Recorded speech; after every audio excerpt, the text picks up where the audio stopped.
Dobro večer svima, radujem što smo ponovo zajedno i danas imamo malo priliku da posjetim neka lepa mesta ovde u ovoj okolini. Bio sam do one brane, do one prirode i zaista su Kavadarci jako lepo mesto. Da ne govorim o tome da se uvek oduševim sa onim što otkrijem kod vas na vašoj pijaci, ili vi kažete pijaca? Pazar. Dobro. U svakom slučaju, svi ukusi su tako prirodni, tako ugodni, znači voće je slatko, kako vi kažete, blago, zaista izvanredno kod vas, mnogo bolje nego u nekim krajima koji nemaju toliko sunca kao vi. Dobro, večeras mi želimo se bavimo temom stvaranja. To je jedan od najkrupnijih događaja o kojima se govori u Bibliji. Kako je sve počeo? Znači, u nekom trenutku ljudi nije bilo, ove planete nije bilo, svemir je bio prazan. I onda postoje različite teorije kako je sve započelo da postoji, kako je sve nastalo. A ja želim da mi večeras sagledamo pre svega zašto je sve nastalo, a onda da pokušamo da odgovorimo na pitanje i kako. Dakle, verovatno smo svi, kada smo ugledali neke prelepe prizore, zalaska sunca ili možda planine, ja sam odrastao u Bosni i posebno volim planine i šume, ili kada pogledamo ovakav jedan dizajn, znači tako savršenstvo oblika, boja, mirisa koje vidimo u prirodi, i mi se pitamo je li moguće da je tako nešto nastalo pukom slučajnošću. Eto tako, znači sve se to postepeno prilagođavalo, dešavalo su se mutacije i onda mi dobijamo nešto što zadivljuje. Ako bi teorija o preživljavanju jačega bila tačna, onda što se tiče konkretno prirode, ja bih očekivao da preživi samo korov.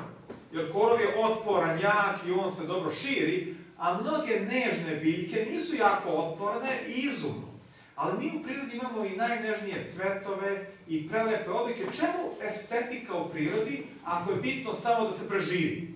Zašto ovakva lepota u prirodi?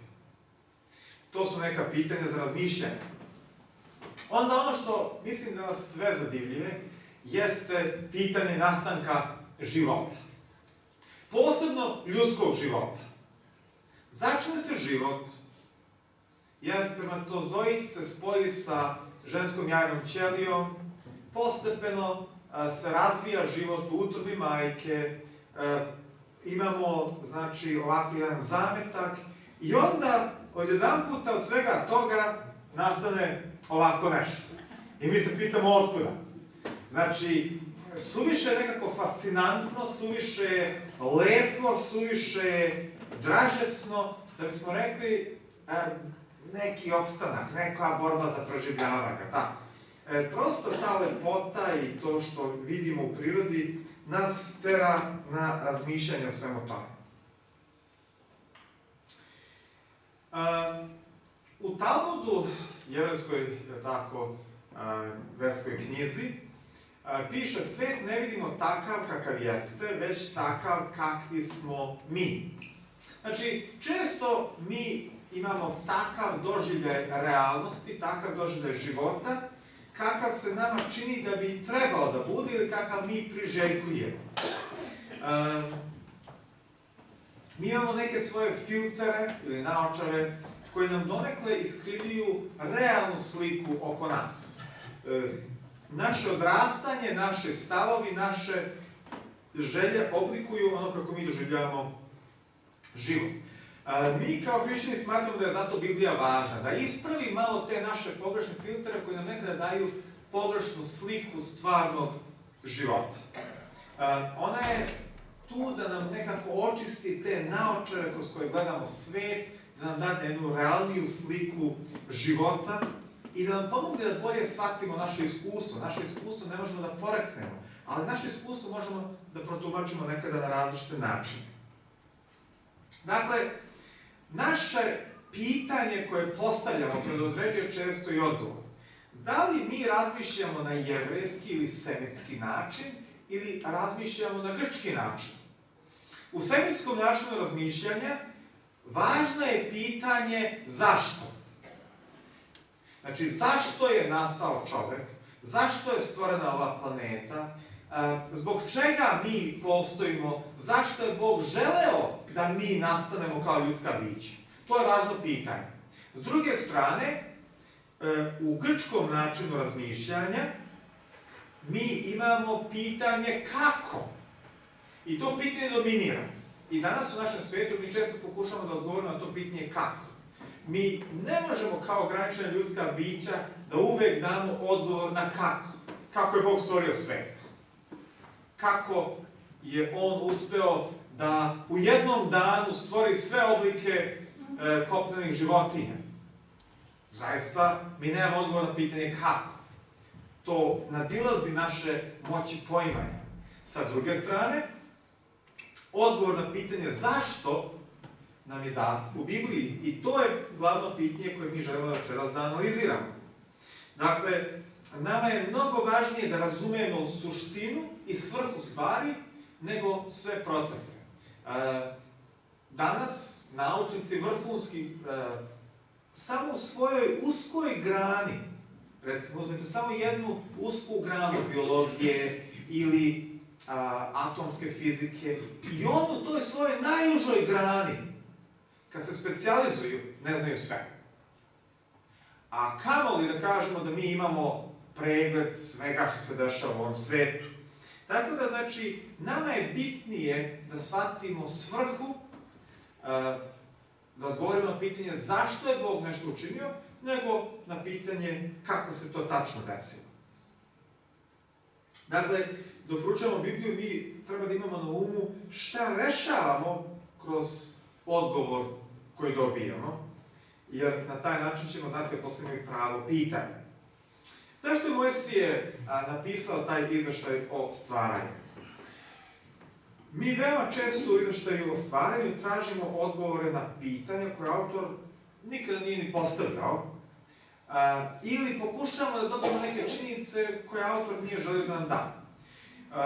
Biblija počinje sa prvim rečima koje su vrlo jasne. Berešit na jevrejskom, bara stvori, znači u početku stvori Bog, nebo i zemlju. Ovdje Biblija na svom početku ne pokušava da dokaže da Bog postoji, da je Bog mogao da stvori ovu planetu, da Bog je to radio na ovaj ili na onaj određeni način. Ne. Biblija podrazumeva da Bog postoji, ona polazi sa sigurnošću da je On stvoritelj i onda nam objašnjava da je On i stvorio, a možemo da shvatimo iz tog izveštaja i zašto je stvorio. Znači, Biblija ne dokazuje Božje postojanje direktno, ona ga podrazumeva, na početku svega On je bio, On je stvorio. Možda ste čuli ono filozofsko pitanje, dobro, ako je Bog stvorio sve, ko je stvorio Boga? Znači, čuje to pitanje. Postoji jedan filozofski, logički odgovor na to pitanje koji je vrlo logičan. Da je neko stvorio Boga, taj neko bi onda morao da bude stvoren od nekoga drugoga, ako stalno mora neko da nekoga stvori. I tako bismo mogli ići u beskonačnost unazad da uvek neko nekoga stvara. Zato sama logika stvari nam nameće da mora postojati uzrok bez uzroka. Onaj koji je uzrok svih uzroka. Znači, neko mora biti prvi koji je stvorio sve ostalo. Biblija kaže, taj neko koji je stvorio sve ostalo, to je Bog, njega niko nije stvorio, on postoji od uvek. Mi kažemo, kako je moguće da neko nema početak, kada mi sve što poznajemo ima početak. Isto kao što ne možemo da shvatimo kako to, da kada bismo išli u jednom pravcu svemira, milijardama i milijardama svetlosnih godina, da li bismo mogli doći do kraja?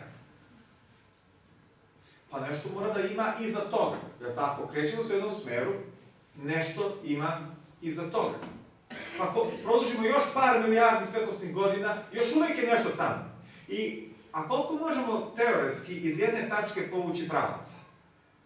Ajde vi matematičari. Beskonačno. I sad zamislite, imamo beskonačno pravaca i u svakom pravcu u kojem se krećemo, mi imamo beskonačnu udaljenost, ne možemo doći do kraja jednog od beskonačnih pravaca. Ja sad da mi to shvatimo, možemo da shvatimo.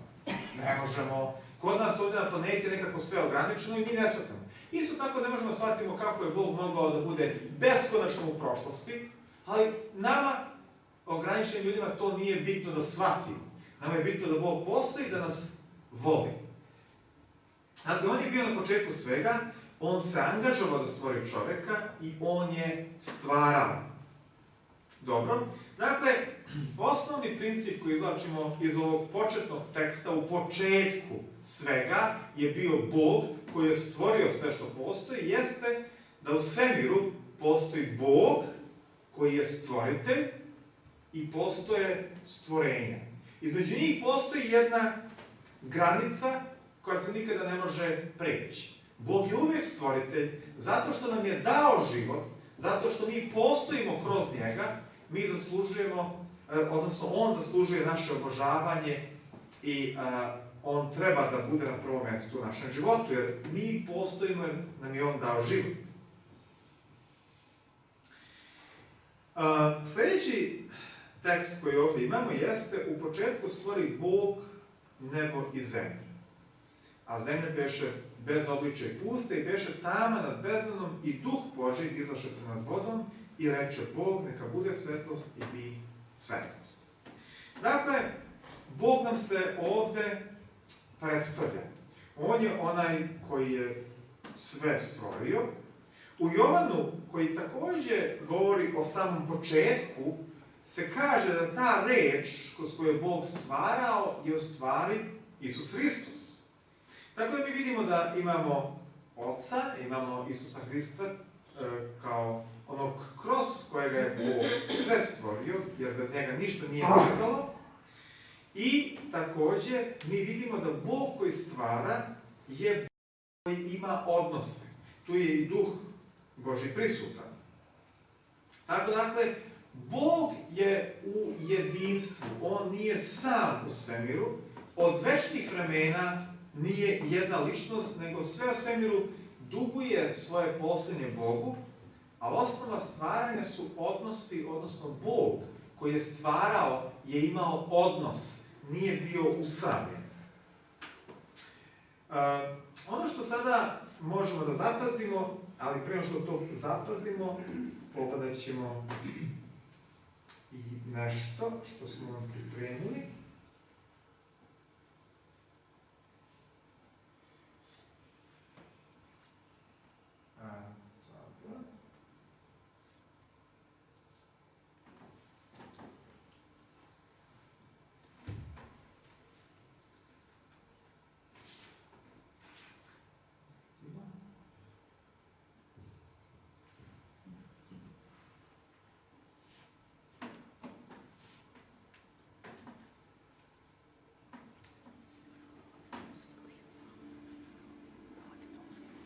Mojsije je pisao još o stvaranju, ovdje se prikazuje Mojsije, ali...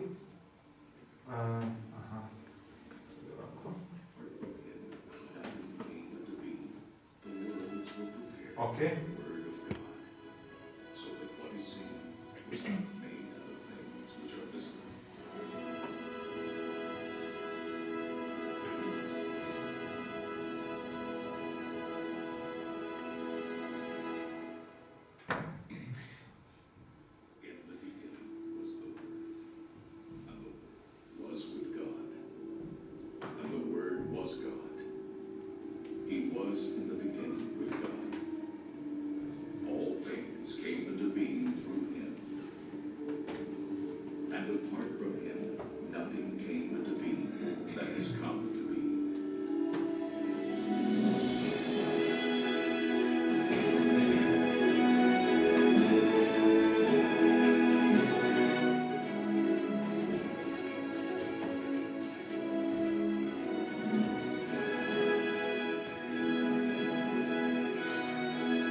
Dakle, onda smo kratko malo posmatrali umetnički prikaz o tome kako svemir počinje da nastaje i ja se ovdje uvek oduševim kad vidim te slike svemira i taj beskraj koji je opet na svoj način tako prelep, a opet tako savršeno oblikovan. O čemu ćemo nešto malo kasnije reći. Uglavnom, kada gledate izveštaj o stvaranju, on je logičan i on je simetričan. U kom smislu? Prvog dana stvaranja mi imamo stvaranje svetla. Znači, na prvoj stranici Biblije, kada otvorite prvu knjigu Mojsijevu, vi imate izveštaj o stvaranju. Prvo imamo stvaranje svetlosti. I drugi dan, tu je voda nad vodom i voda pod svodom. Znači, nebeski omotač koji je od vode. Smatra se da je pre potopa taj omotač bio širi, deblji i da je zbog toga klima bila ujednačena na celoj planeti. Ne znam da li znate, ali recimo na severnom polu su pronašli mamuta koji je bio zaleđen i u njegovim ustima su našli ostatke tropskih biljki. I sad se mi pitam, otkud na severnom polu ostaci tropskih biljki? Smatra se znači da pre potopa klima je bila potpuno ujednačena na celoj planeti, da je svuda bilo vrlo ugodno, da nije bilo tih ekstremnih varijacija toplo i hladno i da su tamo bile takođe i tropske biljke. Tako da ova voda nad svodom se ne odnosi samo na oblake, nego se odnosi na jednu posebnu atmosferu, verovatno, koja je prilikom stvaranja stvorena. Onda, trećeg dana, Bog stvara razliku između ogromnih vodenih površina i suve zemlje, odvaja ih, stvara prostor od jedne bezične planete na kojoj je pomešana i voda i zemlja i stvara neke granice gde je voda, gde je zemlja. I sad, kada ova prva 3 dana je stvoreno ono što je potrebno za život, trećeg dana počinje da se stvara život, u smislu biljki, onda mi imamo 4. dan u kojem se svetlost reguliše i mi imamo 2 svetla, misli se na mesec i na zvezde. Usput rečeno, ovo je kontrakulturalno, zato što u to vreme ljudi su smatrali da je sunce božanstvo koje utiče na ljudske živote, da je mesec isto tako božanstvo, a takođe su smatrali da su zvezde isto jedna vrsta božanstava koja utiču na ljude. Ali usput rečeno, mi se danas smejemo tome, ali s druge strane, ne znam da li znate, ali horoskop je direktno zasnovan na verovanju da su zvezde jedna vrsta božanstava koje na neki način utiču na ljudska bića. I mi možda sada malo i šale čitamo horoskop, ali u stvari to je jedno praznoverje koje nema veze sa biblijskim konceptom. Znači, zvezde ne određuju vašu sudbinu, niti vam tamo nešto piše šta će se desiti. I obično je horoskop napisan vrlo generalno, znate, po principu, ako ne budeš dovoljno pazio, za nekoliko dana će ti se desiti nesreća. I onda, ako se desi nesreća, nisi dovoljno pazio. Ako se ne desi, pazio si. Tako da, znači, u svakom slučaju oni su pogodili. Premda, moramo da kažemo da neki od onih koji se bave horoskopom imaju i određenu povezanost sa okultnim silama i zbog toga mogu da bolje pretpostave neke stvari nego prosečan čovek, ali to je već okultno područje gde su demonske sile u igri.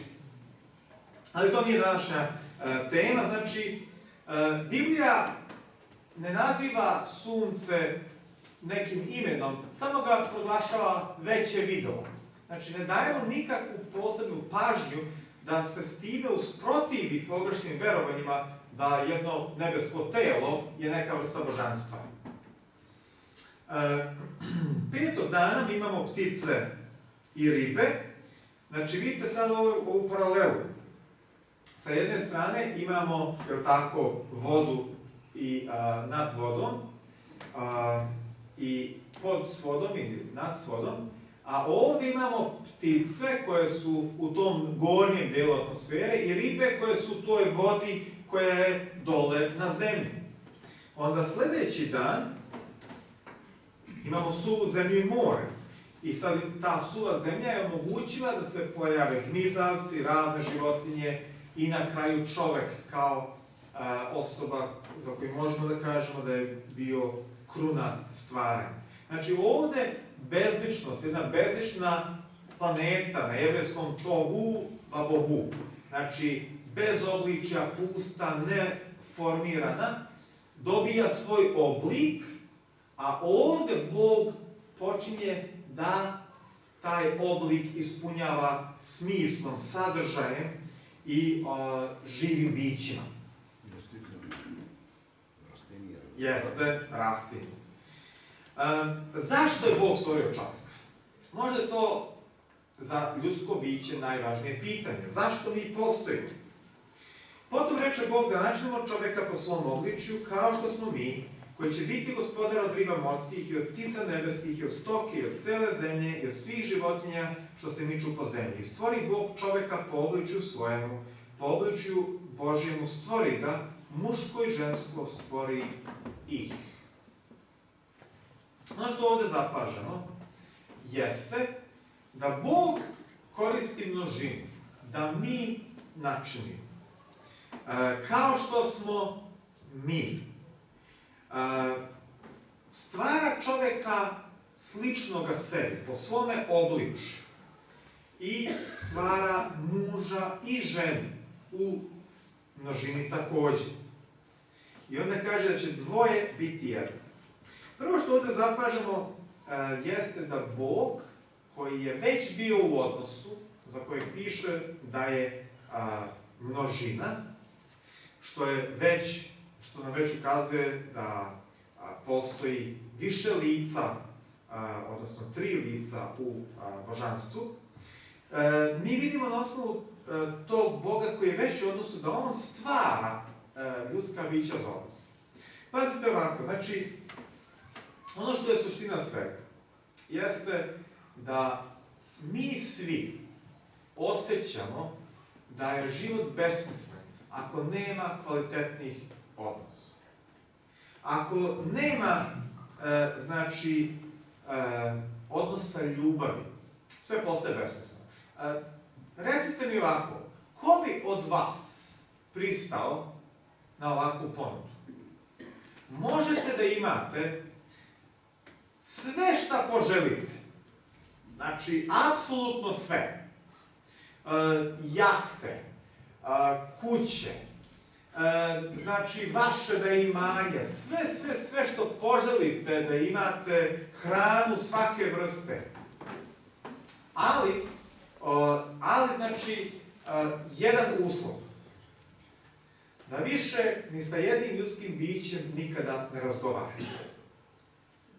I da se s nikim čak ni ne viđate. Morate biti sami negde odvojeni od svih ljudskih bića, ali možete imati sve što poželite, televizore, uređaje, sve.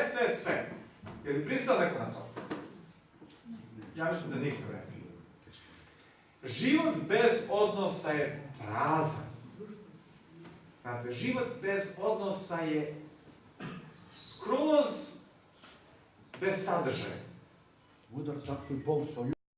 Tako je, Bog je stvorio planetu da bi u njoj se stvorili odnosi ljubavi. Mi smo stvoreni kao društvena bića za odnose.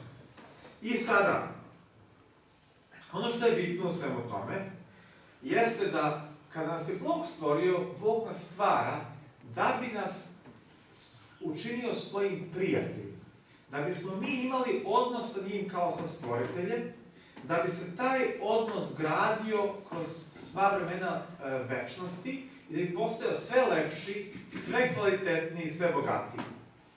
Mi danas nemamo tako sjajne odnose. I o tome ćemo govoriti sutra kako se to desilo, da su se ti odnosi koji su zamišljeni kao savršeni, kako su se ti odnosi pokvarili. Ali na početku Bog je zamislio savršen odnos između njegovih stvorenja i njega. U stvari, ovaj tekst u Novom Zavjetu isto vrlo zanimljiv u tom kontekstu, da Bog kaže, idem da vam pripravim mesto i kad otidem i pripravim vam mesto, opet ću doći i uzet ću vas sebi, da i vi budete gde sam i ja. Jel osjećate ovdje čežnju Božjeg srca, gde Bog kaže, ja ne želim nebo bez vas. Bogu je nebo prazno, dok ne dođu ljudska bića koja je stvorio da bi s njima provodio vreme i razmenjivao ljubav. Vidite, mi osjećamo da je ovaj život ništa ako nema dobrih odnosa. Nažalost, mi smo te odnose pokvarili i često jedni druge činimo tužnim, nanosimo bol, ranjavamo na različite načine, zato što smo izgubili umetnost komunikacije i dobrih odnosa.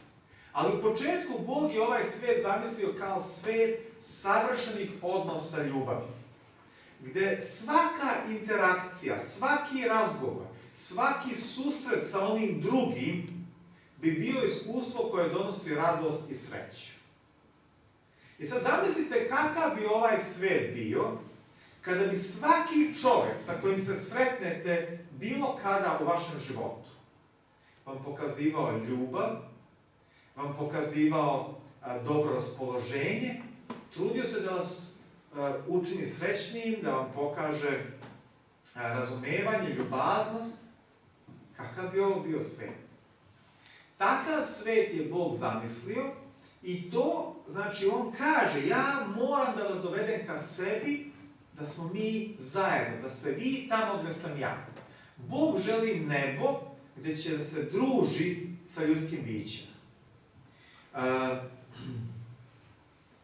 Dakle, mi smo stvoreni za odnos sa Bogom i jedni sa drugima. To je osnovno što mi vidimo u izveštaju o stvaranju. To je odgovor zašto. Za odnos sa stvoriteljem i za odnos jedni sa drugima. Tako da, osnovni princip broj 3 jeste da Bog postoji u odnosima, stvorio je bića koja će također postojati u odnosima i Bog i čovječanstvo će imati uzajamni odnos. Dobro, dakle, Bog sa svoje strane pokazuje ljubav, staranje, brigu, nežnost prema ljudskim bićima, a u idealnim odnosima čovjek uzvraća Bogu sa ljubavlju, sa oduševljenjem, sa obožavanjem, sa zahvalnošću za život i sve što Bog čini za nas. Sad da pogledamo još nešto.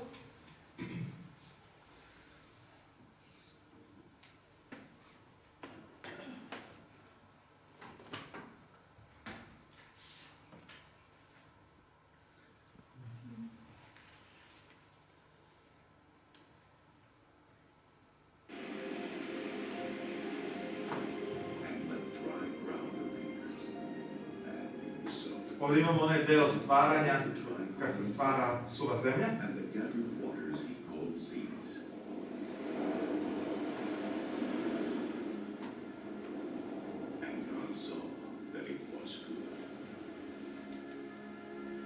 Razmišljajte o savršenstvu svega stvorenog dok Bog posmatrate. Seed-bearing plants and trees on the land that bear fruit with seed, according to the various kinds. And so.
Da. Ja se uvijek oduševim kada vidim šta je Bog sve stvorio i kakva sve ukuse, oblike, kakva sad divna jela je Bog stvorio da smo mi u njima živali.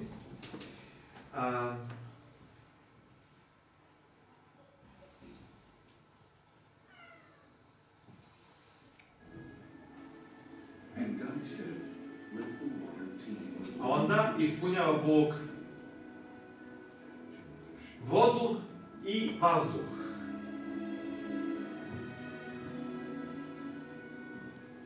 And let birds fly above the earth across the expanse of the sky.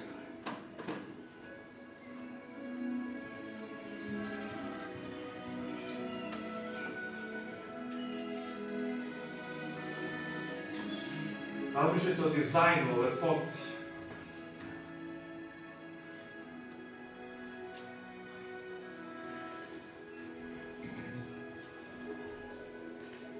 So God created the great creatures of the sea, and every living and moving thing with which the water teems, according to their kinds, and every winged bird according to its kind. And God saw that it was good.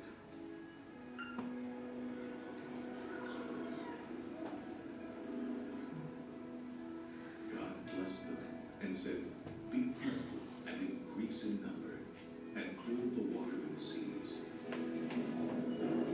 and let the birds increase on the earth.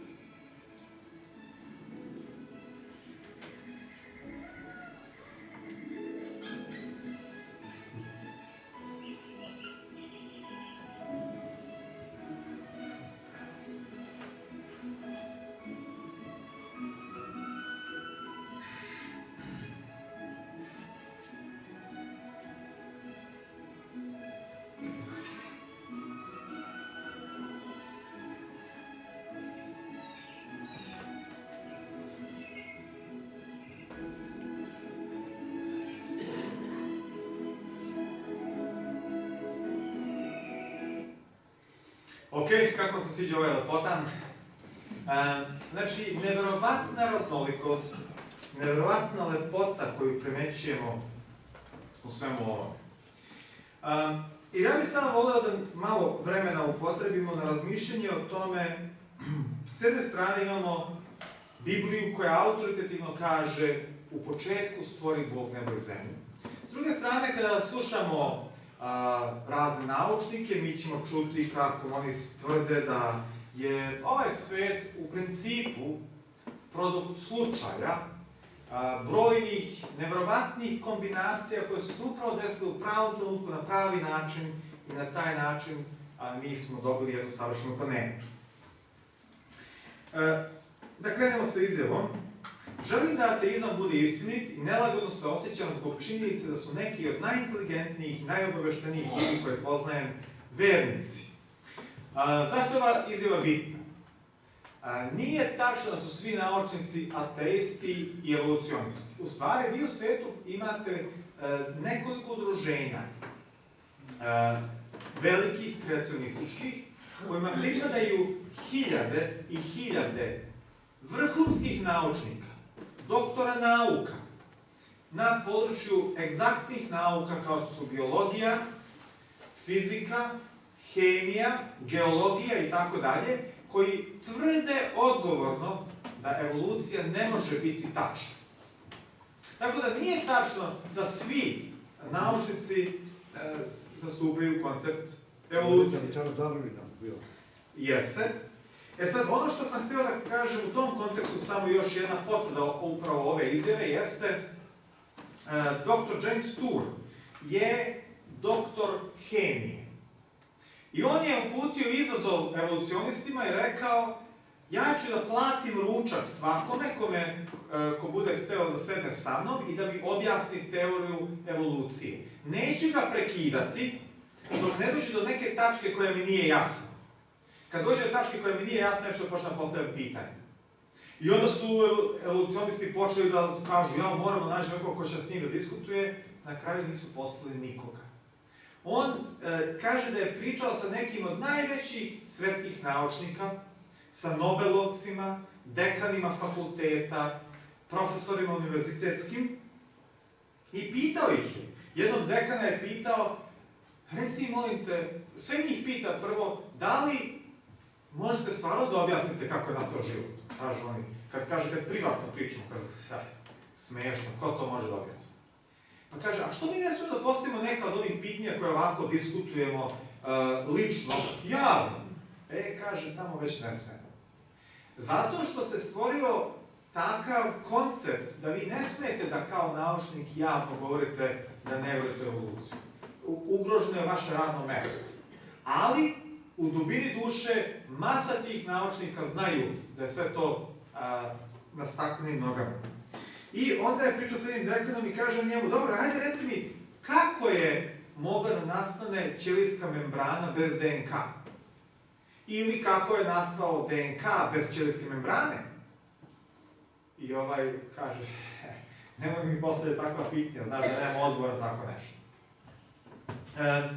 Tako da, u svakom slučaju, ili recimo ja kad sam bio u srednjoj školi, imao sam profesoricu biologije koja nam je predavala evoluciju, ja sam onda njoj rekao u jednom trenutku, profesorice, molim vas, kako prema teoriji evolucije, ja sam postavio nekoliko pitanja. Ja sam čitao neku knjigu koja je govorila protiv evolucije, pa sam ja postavio par pitanja, ona nije znala da odgovori ni na jedno. Onda sam između ostalog postavio pitanje, pa kako su jednospolni organizmi prešli u dvospolne organizme? Ona kaže, ne znamo baš tačno, ali eto evolucija smatra da se to desilo kroz neki proces i tako.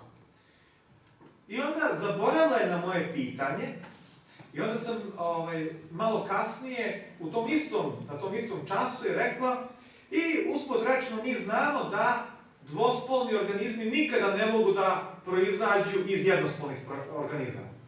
Ja dva prsta, kaže profesorice, vi ste malo pre rekli da je to nekako se desilo zbog teorije evolucije, a sad kažete da je to nemoguće da se desi. I ona stade ovako, zbuni se, ne zna šta bi rekla i onda kaže, znaš ti šta? Kaže, možda ovo što ja vama pričam nije tačno, ali tako piše u knjizu i ja tako moram da predajem. Nemoj me on moliti više ništa pitati. I tako se završila naša diskusija.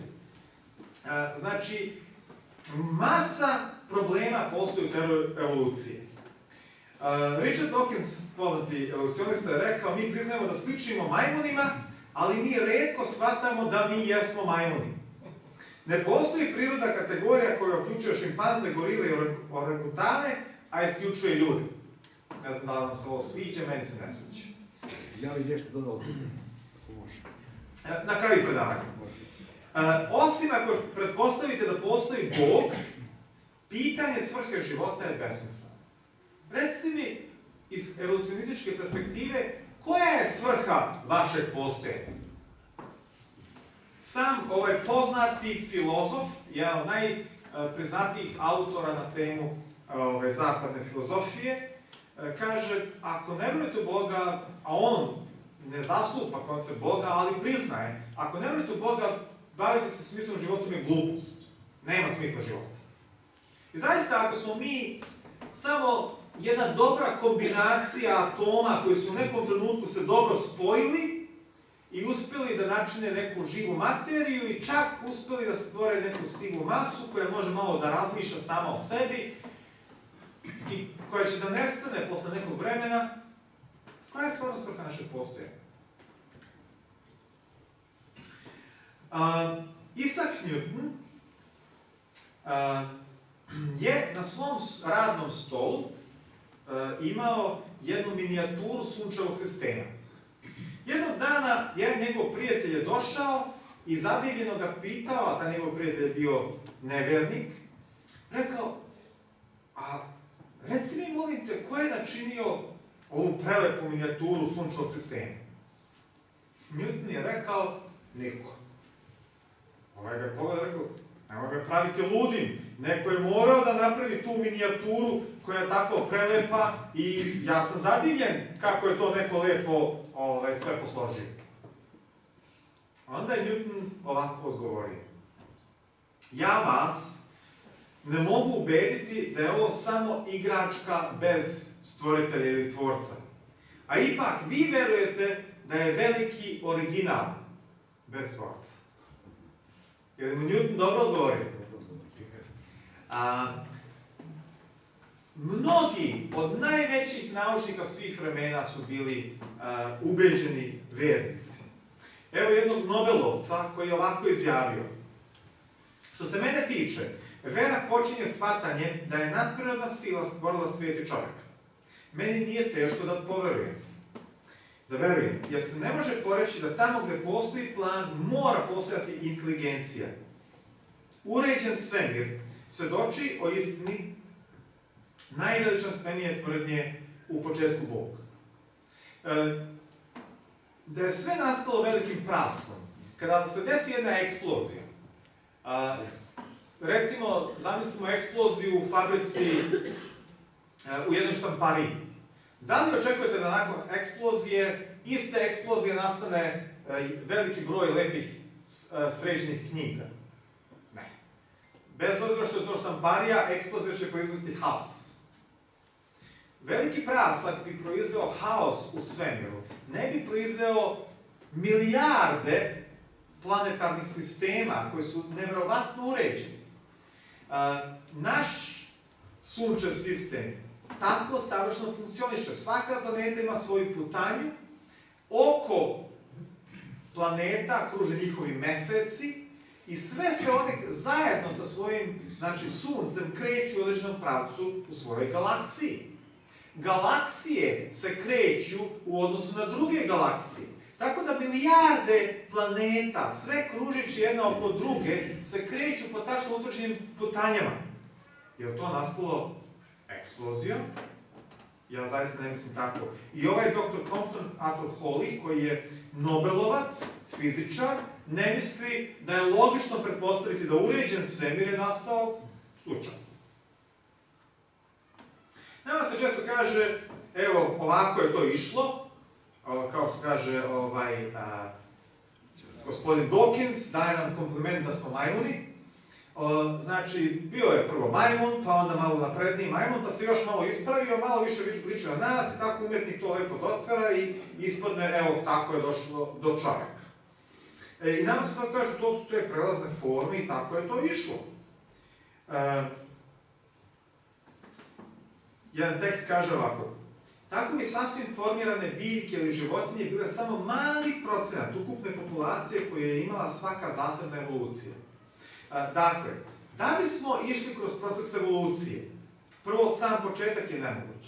Iz mnogih razloga, nemamo vremena večeras da govorimo o svim tim stvarima, ali početak je nemoguć. Ali recimo da je počeo nekako proces evolucije, mi bismo morali za svaki završni oblik da imamo mnogo međuoblika dok bismo došli do tog završnog.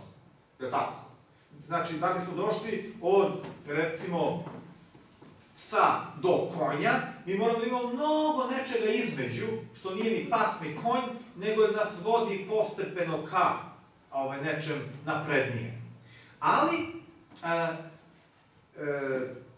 tih prelaznih oblika bi trebalo u fosilnom zapisu da ih bude više nego završnih oblika. Jer dug je proces, to su milioni godina gde se stvaraju ti prelazni oblici. Ali, kaže ovaj autor, međutim, do danas su nađeni milioni fosila. Znači, mi imamo milione fosila na raspolaganju da ih analiziramo. Oko 250.000 različitih vrsta, a svi su sasvim formirane biljke i životinje. Nisu prelazne forme, nego su formirane ovako, znači kako ih danas posmatramo u prirodi, takvi su i u fosilnom zapisu. To je tačno ono što predviđa model stvaranja u kojem su sva živa bića nastala sasvim formirana. Nisu se postepeno razvijala. Dakle, neko je napravio predavanje milioni koji nedostaju. Nama nedostaju milioni fosilnih ostataka, prelaznih oblika. Ih jednostavno nema. I u nauci ne postoji rešenje za to. Nema pa nema, nismo pronašli, ali mi verujemo da su postali, nekako su postali, do duše mi ih nismo našli. To su milioni fosila koji nedostaju. Mi smo našli milione, a nema prelaznih oblika. Gde su nestali? Tako da mi imamo majmuna u fosilnom zapisu, imamo, mnoge druge oblike, ali mi nigde nemamo ove prelazne vrste, pa da kažemo, eto ga. Ili kad nešto nađu, kažu, mi smo pronašli zub i nama se čini da je taj zub malo drugačiji nego kod ovog oblika i to bi moglo biti neki prelazni oblik. Zašto nemamo kompletne prelazne forme? Zašto milione fosila? Nema.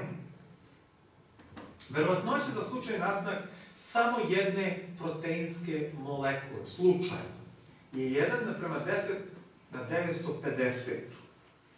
Robert Shapiro, profesor hemije na New York univerzitetu i stručnjak za DNK, je izračunao verovatnoću za slučajnu formaciju 2000 vrsta proteina koji se nalaze u jednoj običnoj bakteriji, a u ljudskoj ćeliji postoji 200.000 različitih vrsta proteina, znači ne 2000 nego 200.000 u ljudskoj ćeliji. Verovatnoća je 1:10⁻40.000. Skoro da nam nije moguće shvatiti koliko je to mala verovatnoća, znači to je kao kada biste jedno 100 puta dobili glavni zgoditak na lotu uzastopce. I to je samo da bi se dobila jedna bakterija, slučajno. Profesor primijenjene matematike i astronomije sa univerziteta iz Cardiffa je to ovako prokomentarisao. Verovatnoća slučajnog formiranja života od nežive materije je 1:brojci sa 40.000 nula nakon nje. Ona je dovoljno velika da pokopa Darwina i celu teoriju evolucije. Ako početci života nisu bili slučajni, onda su oni morali biti produkt inteligencije koja je imala cilj. I kad smo već kod inteligencije, želim da samo vam ovdje nešto pokažem, ovo je možda malo previše sitno, pa ćemo malo da povećamo da biste mogli da lakše pratite. Dakle, šampion ateizma je rekao postoji Bog. Postoji samo jedan naučnik u istoriji koji je nazvan ikona ateizma, o kome se radi. I šampion ateizma, reč je o doktoru Anthony Flew, profesoru filozofije na najpoznatijim svetskim univerzitetima, autoru brojnih knjiga koja osporavaju religiju, od kojih je najpoznatija Bog i filozofija. Knjiga koja je imala brojna izdanja. Profesor Flew je bio idol svim svetskim ateistima, a njegove debate sa religioznim naučnicima bili su omiljena program ateistima širom sveta. Veliki uspon ateizma u savremenom svijetu doveo je do formiranja brojnih klubova ateista, a ikona svakog od tih klubova bio je profesor dr. Anthony Flew. A onda se dešilo nešto neočekivano šokantno. Znači, prvi ateista sveta je doživeo sledeće. Na nedavnoj debati sa jednim religioznim naučnikom, dr. Flew je iznosio poznate ateističke argumente. A onda mu je suprotna strana uputila dva pitanja. Prvo pitanje. Gospodine Flew, ja u ruci držim Bibliju. Gde je nastala ova knjiga? Dr. Flew je odgovorio, nastala je u štampariji, naravno. Onda mu je religiozni naučnik prigovorio. U ovoj knjizi se nalazi informacija, što znači da je knjiga nastala u umu pisca, a ne u štampariji. Da li se slažete? Dr. Flew se složio. Da, u pravu ste, ta knjiga je nastala u umu pisca. A onda je sledilo pitanje koje dr. Flew nije znao odgovor. Drugo pitanje. Gospodine Flew, pošto svi živi organizmi imaju u sebi veoma složenu informaciju, naravno DNK je složeniji nego bilo koja enciklopedija, zapisano u genima, u čijem umu je nastala ta informacija? Dugotrajno ćutanje doktora Flewa bilo je šokantno za njegove ateističke simpatizere, pa je razgovor skrenut na drugu temu, a pomenuto pitanje ostalo je neodgovoreno. Nakon toga, da sad skratimo priču, dr. Flew je sazvao konferenciju za štampu i rekao: dame i gospodo, poštovani prijatelji, sazvao sam ovu konferenciju za štampu da vas obavijestim da sam postao religiozan. Pod pritiskom jasnih i nedvosmislenih naučnih činjenica morao sam da prihvatim da Bog postoji. Onda su svi ateisti rekli: nemoguće to, dr. Flew nije tako mislio, vi ste ga pogrešno razumeli. I onda je on kasnije uradio sledeće. Napisao je autobiografsku knjigu gdje je rekao: priznajem, postoji Bog. Kako je najortodoksniji svjetski ateista promenio svoj stav. I tako dalje. U svakom slučaju, postoji mnogo dokaza za one koji žele da veruju, ali onaj ko ne želi da veruje, ako je njegova želja da ne veruje, naći će razloge zašto ne bi verovao. Ja se uvek divim korelaciji između oka ljudskog i mozga. Znači, evo mi tu imamo i lekare i one koji su stručni na tome govore, ali znači, još uvek razmislite samo o tome. Kakav bi život bio da samo nemamo kao ljudska bića vid? Da to niko od nas nema. Kakav bi život strašan bio? Ne bismo mogli da funkcionišemo, ne bismo mogli da se orijentišemo, sve bi bilo drugačije. A znate li koliko je čudo ljudsko oko? Svetlost koje dobre dorožnjače se tu, je tako, u oku pretvara u jedan poseban signal, to je praktično hemijski signal, ali znači kada taj signal putuje do mozga, on se između svake dve neuronske sinapse, tako, između jednog i drugog neurona, u tom međuprostoru pretvara u električni signal. I sad vi zamislite, to što ste vi videli se, putuje brzinom nezamislivom delića sekunde i u svakom trenutku se u vašem umu odvija slika koju vi posmatrate, zahvaljujući čudesnim reakcijama u vašem organizmu. Toliko čuda je u našem svetu koji nas okružuje, da se ja potpuno slažem sa poznatim matematičarem i fizičarem Blaise Pascalom, koji je rekao šta sve nevernici moraju da veruju da bi ostali nevernici. On se divi njihovoj veri koju nevernici imaju, jer kaže, nevjerovatno šta vi sve možete da poverujete. Mi imamo praktično neke dve opcije. Ovo je ateistička opcija, ne znam kako vam se dopada, meni se ne dopada. Čovek na kraju zna da je u bezosjećajnom, beskrajnom svemiru, iz kojeg se sasvim slučajno, naglašavam, sasvim slučajno pojavio, nigde nije iskazana njegova sudbina i njegova dužnost.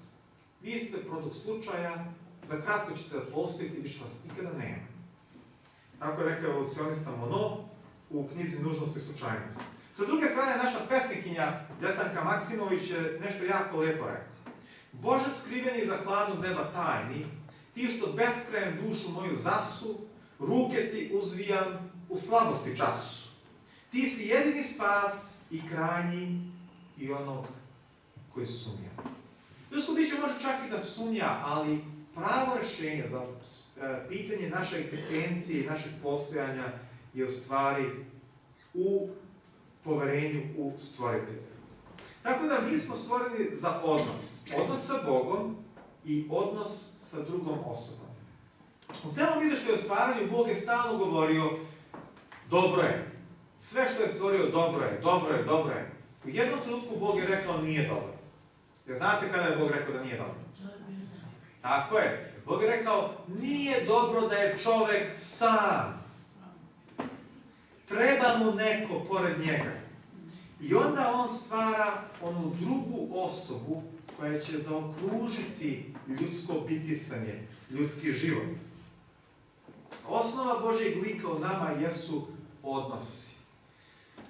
Bog je zamislio da ti odnosi budu ispunjeni savršenom i potpunom ljubavlju i to je potpuni smisao ljudskog života.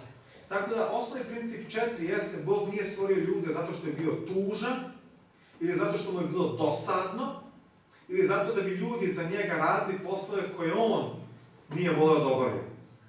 Bog je stvorio muško i žensko da oslikavaju njegovu suštinu, da žive u večnoj zajednici sa Otcem, Sinom i Duhom Svijetim i jedni sa drugim.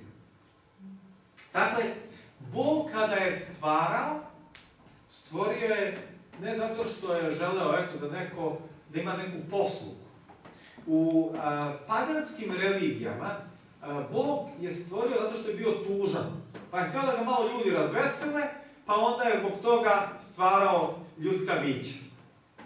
U Bibliji Bog stvara zato što voli, zato što želi da izrazi tu svoju ljubav prema stvorenjima koje je stvorio i zato što želi da pruži svojim stvorenjima priliku da ona njega za uzvrat također voli. Tako da, život ljubavi i odnos ljubavi je onaj potpuni smisao koji će ispuniti ljudska bića. Kod Nijagarovih vodopada Često se mladi Amerikanci venčavaju i kažu svoje sudbonosno da. Jer misle nekako taj nezaustavljivi vodopad, tako moćan, tako pun energije, neka učini da i njihov bračni život traje i da bude uspešan i tako dalje. Ali mnogi od tih brakova, nažalost, ne potraju jako dugo. Ništa materijalno, ni novac, ni bogatstvo, ni ono što mi sebi možemo priuštiti na ovom svijetu, ne može tako da nas ispuni kao kvalitetan odnos. I sa ljudskim bićem, ali još više sa Bogom kao sa stvoriteljem. Tako smo mi stvoreni za odnose. 7. dana Bog stvara, kako je to jedan jevrejski rabin, teolog rekao, katedralu u vremenu. Taj dan nije Bog morao da se odmara jer je bio umoran. A Adam je tek jedan dan bio stvoren, tako da ni on nije bio umoran. 7. dan je u Bibliji dan za odnose. To je dan u kojem Bog i čovek grade te odnose za koje je u stvari čovek i stvoren. Produbljuju ih, jer drugim danima Bog dopušta čovjeku da se bavi nekim drugim aktivnostima, se divi njegovim delima stvaranja. Ali 7. dan je prvenstveno za odnos između Boga i čoveka i poboljšavanje odnosa između čoveka i čoveka. Tako, kao što je to lepo rekao jedan teolog, Božji cilj kroz istoriju je stvaranje sveobuhvatne otvorene zajednice voljenih bića, gde je Bog održavalac i prvi najslavniji stanovnik. Tako da, prvi 7. dan, prva subota koju je Bog stvorio, Bog i čovjek su počeli da grade odnos i Božji plan je bio da se to nikada ne poremeti kroz sva vremena večnosti. Da odnos ljubavi postoji među Boga i svih njegovih stvorenja zauvek. Nažalost, taj savršeni svet u kojem nije bilo smrti, u kojem nije bilo patnje, u kojem nije bilo mržnje, u kojem nije bilo zlobe, taj savršeni svet koji je Bog stvorio za sreću svih svojih stvorenja i za večni odnos ljubavi, jer tamo nije bilo ničega što bi poremetilo tu savršenu ljubav, nažalost, to se radikalno promenilo i to svi osjećamo na svojoj koži.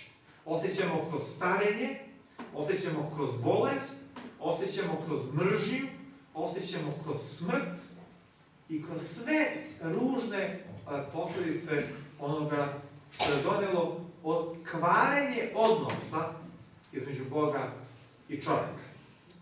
Kako se to desilo? Zašto nije sve ostalo kako je Bog zamislio da ostane? O tome ćemo da govorimo više sutra navečer. Za večeras hvala vam na pažnji i ja vam svima želim da vas Bog vodi naprijed.